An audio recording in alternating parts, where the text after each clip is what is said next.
Wakati unapokula lazima uhakikishe kwamba unakula chakula ambacho kinaambatana na wanga kidogo.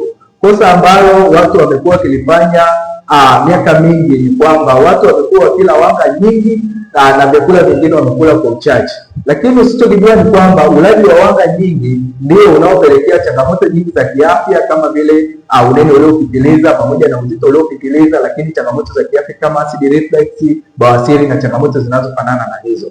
So make sure kwamba unakula wanga kidogo, lakini unaongeza protini, rapid food kwa maana vyakula vya kambakamba kama vile ndizi, parachichi na aina mbalimbali zinazohusiana na matunda. Itakusaidia sana kuhakikisha kwamba mfumo wako wa mmeng'enyo wa chakula unakaa katika hali ya kawaida na unajikinga dhidi ya changamoto mbalimbali kama vile bawasiri na changamoto zinazohusiana na mfumo wa mmeng'enyo wa chakula. Maisha bila bawasiri inawezekana, lakini pia vile bawasiri bila upasuaji inawezekana.